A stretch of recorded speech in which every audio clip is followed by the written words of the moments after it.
जाता है, खींच देता है, जिस वजह से इसके ऊपर क्या हो जाते हैं सब, गिर जाते हैं सब ये क्षुद्र ग्रह।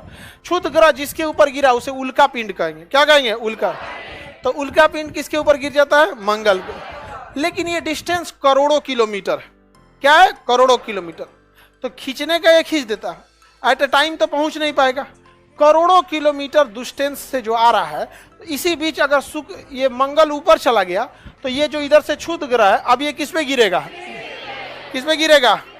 पृथ्वी पे गिरेगा यहाँ पर। तो जब ये यहाँ से चलता है तो इसे क्या कहते हैं? उल्का। लेकिन अगर ये पृथ्वी पे गिरेगा तो ये बहुत गलत है, ये पृथ्वी को बहुत क्षति पहुंचाएगा, क्योंकि बहुत तेज स्पीड से गिरेगा।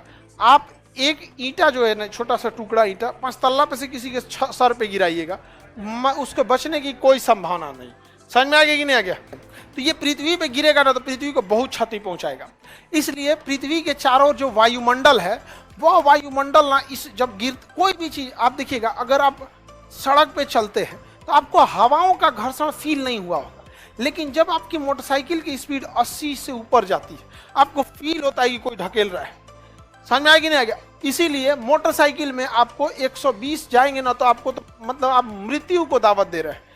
और अगर 4 व्हीलर जाते हैं तो चलाने के लिए तो आप चलाइए ना, अभिनंदन बन जाइए मोटरसाइकिल में लेके। लेकिन जो 4 व्हीलर दिया जाता है, आगे विंड शील्ड देता है, जो अगवा शीशा होता है ना, उसे क्या कहते हैं? Wind shield. अगर विंड शील्ड नहीं रहेगा ना तो गाड़ी उतनी स्पीड चलिए नहीं पाएगी। 150 की स्पीड में अगर 4 व्हीलर चल रहा है तो आपको एसी चलाना पड़ेगा। अगर एसी नहीं चला के सोचेंगे कि मतलब शीशवा में से सांस ले ले, सांसों नहीं ले पाएंगे, इतना तेज हवा आएगा और बहुत ज्यादा टेम्परेचर क्या हो जाएगा? बढ़ जाएगा। अब वो इतनी तेजी से आता है कि उसका टेम्परेचर बहुत बढ़ जाता है, लगभग ये 3000 डिग्री सेल्सियस हो जाता है। इतना तेजी से वो प्रवेश करता है।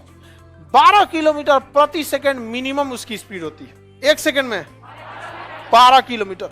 इतना तेज गति से होने की वजह से उसका टेम्परेचर बहुत ज्यादा हो जाता है और वो जल जाता है। तो क्या हो जाता है? जल जाता है, और जल के ऊपर ही खत्म हो जाता है, और उसको जलने में बहुत कम समय लगता है। इतना टेम्परेचर 3000 डिग्री सेल्सियस में कोई चीज फटाक से जल जाएगा।